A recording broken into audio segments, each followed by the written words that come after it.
Good morning, Roger here with Roger's $100,000 portfolio 2-minute pre-market update. So we got our butts kicked on Friday for a couple reasons. Number one is we have $102,144 in the account. We lost $3,133.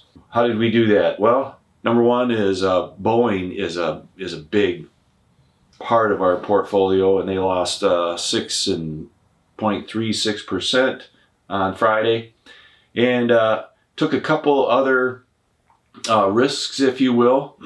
We bought into DraftKings for $5,000, and we bought it on the way up. We ended up making $28. Never bought a stock that just came on the market, so we'll see where that goes. We also bought into this petroleum company, WLL. It was up significantly for 2 days in a row, and it looked like oil was on its way back. The year-to-date high was $8.70 back in January, and then it kind of slowly went down. Then, of course, oil took a big dive here.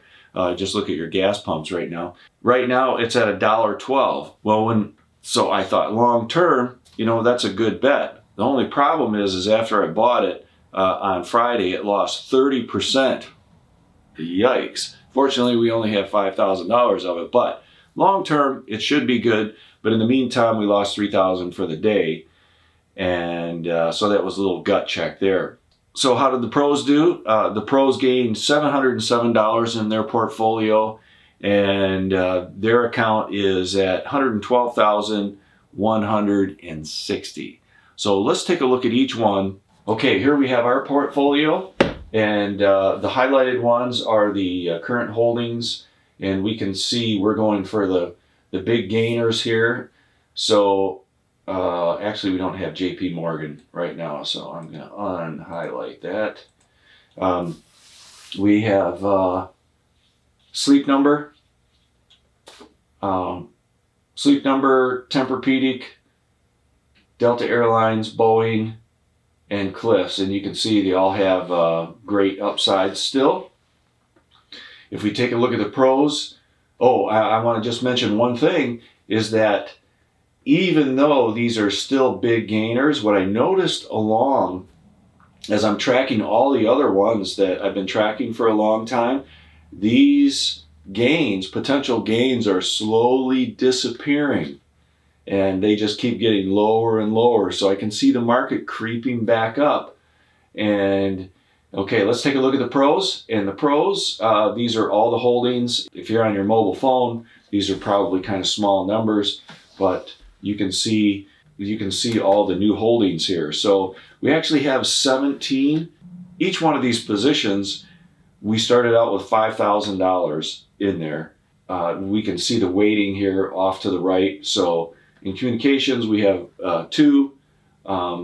Discretionary, we have 3 positions. Staples, we have 3. Finance, we have 1. Healthcare, we have 1 position. Industrials, we have 3 positions. Real estate, we have 1 position. And in tech, we have 3 positions, and we have 3 positions in cash, which means that 3 positions, $5,000 each. We have $15,000 on the sidelines to take advantage of any dips going forward. This is what we're just playing this by their recommendations. Now, I don't have any alerts right now to update this, but probably after I produce this video, there'll be some alerts that come out, and we'll update our portfolio. What are their alerts? They'll say, this position, let's sell off this position and let's take the gain. Or they may say, this is a position that we recommended before. If you're not in it, go ahead and get in it. And it may change to, hey, if you're not in it, don't buy it, because it's had a certain amount of gains. So those are the kind of updates they give. Now the portfolio is 100% set and lined up with what they have. It's Roger at $102,000 compared to their really $100,000. $101,000 because they started out with $11,000 more. But anyway, it's pretty even right now. We'll see how today goes. Looks like the pre-market is up, and all of our stocks, it looks like we're going to have a nice healthy gain today. So we look forward to that. What's in your portfolio? What we do here is this is an information sharing channel, and hopefully you can learn a few things. I've certainly learned a lot over the last couple of months doing this. We'll see how it goes today. So if you're interested in this kind of stuff, go ahead and like the page and hit subscribe and hit that bell down below if you want the updates popped up on your phone for the 2-minute pre and aftermarket updates. So we'll see you after the market closes.